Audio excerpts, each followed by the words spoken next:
Hi, and welcome to another episode of Emerald Isle Vacation Home Specialist.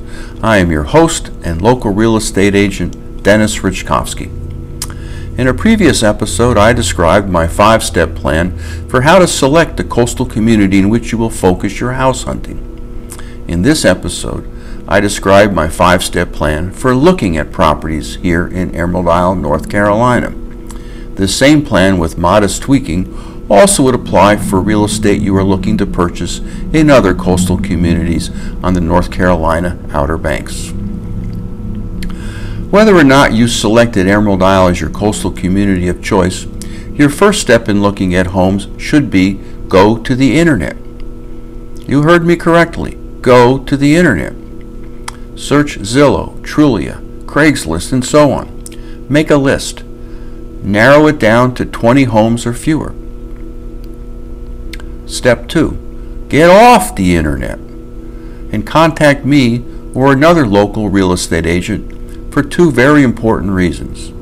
First, all real estate is local, and the detailed knowledge a local real estate agent possesses trumps the cursory information contained in national internet marketing sites.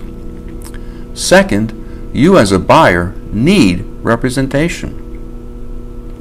If you didn't already know, North Carolina is a buyer beware state, and as such, all real estate agents legally represent the seller until otherwise engaged. This is why a savvy buyer always engages representation, and the engaged agent, whether it is me or another individual, is now known as your buyer's agent. A buyer's agent like me is there to represent you, your rights, and your interests as a buyer of real estate. As a buyer's agent, I am legally bound to help buyers, whereas listing agents, the agents representing the home listings, have a fiduciary duty to the home sellers. That is why it is in your best interest as a buyer to contact a buyer's agent and not a listing agent when you want to see or purchase a home. A good buyer's agent like me will assist you every step of the way. I will help you find the right property, negotiate the offer, recommend other professionals like mortgage brokers and real estate attorneys, and help overcome any setbacks.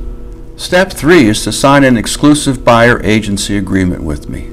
I am monogamous in my marriage, and I am monogamous with my clients, and I expect the same from you. This exclusive agreement gives me the freedom to focus all of my energies on finding the right home for you, and this saves you time and money. This exclusive agreement gives you protection. When you are in the throes of the home buying process, your eyes will be drawn to every for sale sign between Cedar Point and Cedar Island. You'll call one of the numbers on the many signs you see, and the listing agent will agree to meet you at the house. And in all the excitement, you may forget about me, your buyer's agent. You go to the house and the listing agent whips out some paperwork, and then you remember, oh, I've signed this paperwork already, and rush out of the house thankful you haven't spilled any critical information to the seller's agent.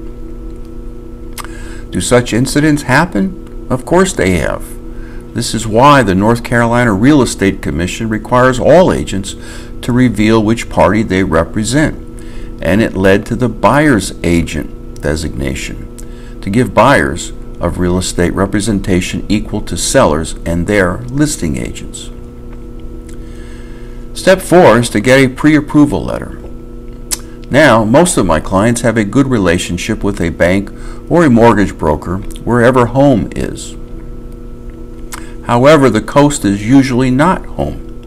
So I recommend that my clients reach out to my mortgage banker or my mortgage broker for that letter. My mortgage banker specializes in VA home mortgages, and my mortgage broker specializes in loans to small business owners and buyers with less than ideal credit. If you fall into any one of these categories, you really should work with one of these individuals. These individuals are very trustworthy and very efficient, and the process can be expedited in a few minutes. This pre-approval letter gives you some street cred with many sellers and their listing agents. Getting a pre-approval letter from one of my lenders does not obligate you to use either for the actual loan. Indeed, you may feel more comfortable with your local banking institute. But allow me to give you some cautionary tales of advice. Just as all real estate is local, so is all real estate financing. Indeed, when my wife and I purchased our first home in Emerald Isle, my local banks in Durham wanted nothing to do with lending us the money for the purchase. In the end, our loan was underwritten by a bank in Ohio.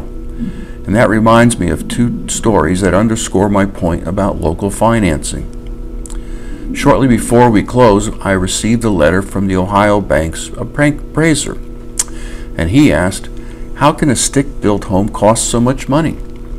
I replied with, "Maybe it has something to do with the house sitting on beachfront property."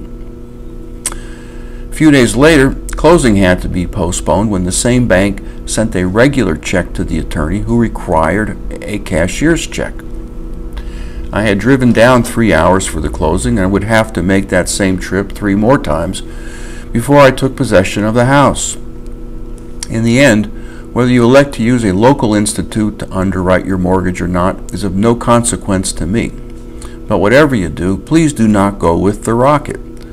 When that rocket takes off with your personal information, you have absolutely no idea where on the internet your information is winging off to. Step 5 is the actual stepping into the houses you have an interest in purchasing.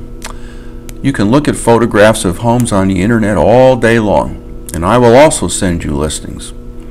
But I would never recommend you purchase a home without spending some time inside it. Just because you can purchase almost everything with a couple of clicks on your phone or laptop does not mean that you should rely on the internet to purchase or sell real estate. The internet is fine for purchasing commodities. However, a real estate purchase here on the Crystal Coast is decidedly not a commodity. So you must visit the coastal community of your choice, whether it is Emerald Isle or not. And that is the fun part. I recommend a 3-day stay. We look at 5 to 6 properties each morning, and you spend each afternoon enjoying everything Emerald Isle and the Crystal Coast has to offer. Then we rinse and repeat the next day, and so on. You may want to revisit a house you especially like, and we will have time to do just that. If you find a house you love, you can make an offer. More likely, you'll want to return a week or 2 later for another 3-day visit to look at more homes and enjoy more of Emerald Isle and the Crystal Coast. When my wife and I purchased our first home here in Emerald Isle, we did exactly that. The schedule worked well for us, and I have no doubt that it will work well for you too. Once you have found a home you want to call home, it is time to make an offer. But that is a subject for another video. So now you have my 5-step plan for looking for the home of your dreams here in Emerald Isle or elsewhere along the Crystal Coast. In another episode, I will focus on the steps necessary to make an offer and close on the vacation home of your dreams. Return next week to this same bat channel at the same bat time of 9 a.m. on Thursday for another episode of Emerald Isle Vacation Home Specialist.